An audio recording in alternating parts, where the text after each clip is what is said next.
ఎంపీలకు అవకాశం దక్కినట్టుగా తెలుస్తోంది. రామ్మోహన్ నాయుడికి కేంద్ర మంత్రి పదవి, అలాగే పెమ్మసాని చంద్రశేఖర్కు సహాయ మంత్రి పదవి దక్కినట్టుగా తెలుస్తోంది. రేపు ప్రధానిగా ప్రమాణ స్వీకారం చేయబోతున్నారు నరేంద్ర మోదీ. ఆయనతో పాటు పలువురు మంత్రులకు ప్రమాణ స్వీకారం చేసే అవకాశం దక్కినట్టుగా తెలుస్తోంది. టీడీపీ తరపున ఇద్దరు నేతలు ప్రమాణ స్వీకారం చేయబోతున్నట్టుగా సమాచారం అందుతోంది. బ్రేకింగ్ న్యూస్ చూస్తున్నారు. తెలుగుదేశం పార్టీ నుంచి అవును, కేంద్ర కేబినెట్లో భర్తలు ఖరారయ్యాయా అంటే అవుననే మాట వినిపిస్తోంది. టీడీపీ నుంచి ఇద్దరు ఎంపీలకు అవకాశం దక్కినట్టుగా సమాచారం. రామ్మోహన్ నాయుడికి కేంద్ర మంత్రి పదవి, అలాగే పెమ్మసాని చంద్రశేఖర్కు సహాయ మంత్రి పదవి దక్కినట్టుగా తెలుస్తోంది. రేపు ప్రధానిగా ప్రమాణ స్వీకారం చేయబోతున్నారు నరేంద్ర మోదీ. ఆయనతో పాటు పలువురు మంత్రులు కూడా ప్రమాణ స్వీకారం చేయబోతున్నారు. టీడీపీ తరపున ఈ ఇద్దరు నేతలు ప్రమాణం చేయబోతున్నారా? అప్డేట్స్ తెలుసుకుందాం. మా ప్రతినిధి కృష్ణమోహన్ అప్డేట్స్ అందించేందుకు లైవ్లో సిద్ధంగా ఉన్నారు. కృష్ణమోహన్, చాలా ఇంట్రెస్టింగ్ డెవలప్మెంట్ కింద చెప్పుకోవాలి. ఎందుకంటే దాదాపుగా 3-4 పేర్లు వినిపించాయి, కానీ ఇద్దరికి సంబంధించి దాదాపుగా కన్ఫర్మ్ అయినట్టుగా తెలుస్తోంది. అప్డేట్స్ ఏంటి? డెఫినెట్గా ఇప్పుడు ముందుగా మనం మొదటి నుంచి చెప్తూనే ఉంది, ఆర్టీవీ కేంద్ర మంత్రిగా డైరెక్ట్గా క్యాబినెట్లోకి రామ్మోహన్ నాయుడు, శ్రీకాకుళం ఎంపీగా గెలిచిన రామ్మోహన్ నాయుడు వెళ్ళబోతున్నారని. అదే నిజంగా పోతుంది. రేపు మోడీతో పాటు ఆయన కూడా ప్రమాణ స్వీకారం చేయబోతున్నారు. అలాగే గుంటూరు ఎంపీగా పోటీ చేసి గెలుపుతున్న మెప్పసాని చంద్రశేఖర్కి సహాయ మంత్రిగా కూడా పార్టీలో తీసుకోబోతున్నారు. ఆయన కూడా రేపు ప్రమాణ స్వీకారం చేయబోయే పరిస్థితి అయితే కనబడుతుంది. సో టీడీపీ నుంచి ఇద్దరు, ఒక క్యాబినెట్, ఒక సహాయ మంత్రికి కన్ఫర్మ్ అయింది. మిగతా జనసేన నుంచి ఎవరు కన్ఫర్మ్ అవుతారనేది మరి కాసేపట్లో తెలిసే పరిస్థితి కూడా మనకు అర్థమవుతుంది. కానీ మొత్తం మీద మొదటి నుంచి చెప్తూనే వచ్చాం సచిన్, ఖచ్చితంగా క్యాబినెట్కి రామ్మోహన్ నాయుడు రాబోతున్నారు. తర్వాత సహాయ మంత్రుల్లో మనం ఇచ్చినట్టుగా 2 పేర్లు ఖచ్చితంగా చెప్పాం. ఒకటి మెప్పసాని చంద్రశేఖర్ కానీ, లేకపోతే విపిఆర్ కూడా ఉండే అవకాశాలు ఉన్నాయని చెప్పాం.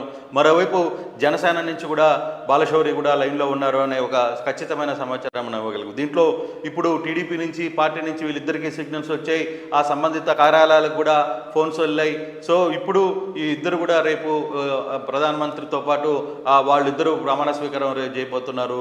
సో రేపు జరగబోయే ప్రధానమంత్రి కార్యాలయంలో ఆంధ్రప్రదేశ్ నుంచి ఇద్దరు ఎంపీలు, ఒకరు క్యాబినెట్ స్థాయిలో, మరొకరు సహాయ మంత్రి స్థాయిలో ఇద్దరు కూడా పోటీ చేయడానికి, అది ప్రమాణ స్వీకారం చేయడానికి సిద్ధమవుతున్న పరిస్థితి అయితే చాలా స్పష్టంగా కనబడుతుంది. ఇప్పటికే టీడీపీకి సంబంధించిన పార్టీ కార్యాలయాల్లో ముఖ్యులకి ప్రధానంగా ఎవరైతే ఈ 2 పదవులు పొందారో వాళ్ళిద్దరికీ ఛాన్స్ ఇచ్చిన పరిస్థితి అయితే ఉంది. వాళ్ళిద్దరికీ ఫోన్ కాల్స్ ఇందాకనే వచ్చిన పరిస్థితి అయితే చాలా స్పష్టంగా తెలుస్తుంది.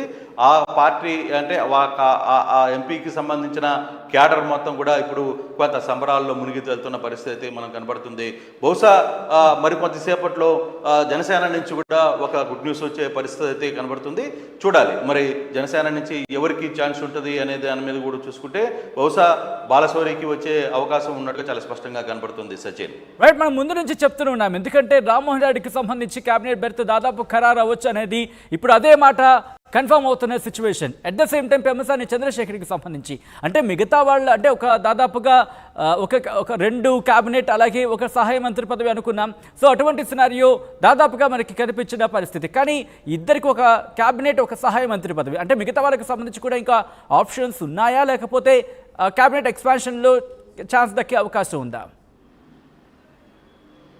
అంటే కొన్ని అవకాశాలు అయితే ఉన్నాయి. కాకపోతే ముందు రేపు జరగాల్సిన కార్యక్రమంలో కొంత కీలకంగా ఏమేమి ఉంచాలి అనే దాని మీదనే కొంత ఎక్స్పెక్టేషన్ అయితే జరుగుతుంది. రేపు వ్యవహారాలు అంటే ముందుగా ఎవరికైతే మంత్రి పదవులు దొరుకుతున్నాయో అవి పిఎంఓ నుంచి కూడా కొన్ని కార్యాలయాల నుంచి వాళ్ళకి సంబంధిత అధికారులకి ఫోన్ల ద్వారా వస్తుంది. 1 by 1 కొన్ని రావచ్చు, కానీ మొత్తం క్యాబినెట్ మొత్తం ఇస్తారన్న రేపు జరిగే అవకాశం అయితే లేదు. రేపు కొన్ని ఇంపార్టెంట్ రోల్స్, ఇంపార్టెంట్ వ్యక్తులకు మాత్రమే రేపు ప్రధానమంత్రి మోడీతో పాటు ప్రమాణ స్వీకారం చేసే పరిస్థితుంది. తర్వాత క్యాబినెట్ ఎక్స్పెక్టేషన్ కూడా ఉంటుందనేది, రేపు ఎంతమందితో చేయబోతున్నారు అనేది కూడా మరి కాసేపట్లో పూర్తి స్థాయి వివరణ వచ్చే పరిస్థితి అయితే కనబడుతుంది. సచిన్, బట్ ఏ శాఖకు సంబంధించి క్యాబినెట్లోకి తీసుకోబోతున్నారు, ఏ శాఖను ఇటు రామ్మోహన్ నాయుడుకు అప్పచెప్పబోతున్నారు అనే అంశానికి సంబంధించిన క్లారిటీ వస్తుందా కృష్ణమోహన్? లేదు సచిన్, బేసిక్గా ఇప్పుడు కూడా ఫలాని మంత్రి ముందు మంత్రులుగా ప్రమాణ స్వీకారం జరిగిన తర్వాతనే శాఖల కేటాయింపు జరుగుతుంది. అవును. కూడా పలానా మంత్రి దీనికి ఇస్తున్నారు, పలానా మంత్రి అనేది జరగదు. అది చాలా మందికి పలానా వాళ్ళు మంత్రులకు ఇస్తున్నారు, పలానా శాఖ ఇస్తున్నారు అనేది చెప్తున్నారు. అది జరగని పరిస్థితి. ఎప్పుడు కూడా ముందు మంత్రి పదవులు ఎవరికి వస్తున్నాయి, తర్వాత ఆ దిశ తర్వాత వాళ్ళ కూర్పులు, తర్వాత వాళ్ళ అండర్స్టాండింగ్స్, తర్వాత దానికి సంబంధించిన లెక్కల ప్రకారమే శాఖలు కేటాయింపు జరుగుతుంది. శాఖల కేటాయింపు బహుశా 2 రోజుల తర్వాత మాత్రమే జరిగే పరిస్థితి అయితే మనకి కనబడుతుంది. సత్యం. Right Krishnamohan, thanks for update. మొత్తంగా అయితే మాత్రం కేంద్ర కేబినెట్లో భర్తలు ఖరారైపోయాయి.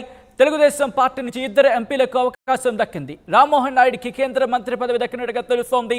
ఇక పెమ్మసాని చంద్రశేఖర్కు సహాయ మంత్రి పదవి దక్కినట్టుగా సమాచారం. ఇక రేపు ప్రధానిగా ప్రమాణ స్వీకారం చేయబోతున్నారు నరేంద్ర మోదీ. ఆయనతో పాటు పలువురు మంత్రులు ప్రమాణ స్వీకారం చేసే అవకాశం ఉంది. టీడీపీ తరపున 2 నేతలు ప్రమాణ స్వీకారం చేయబోతున్నట్టుగా తెలుస్తోంది.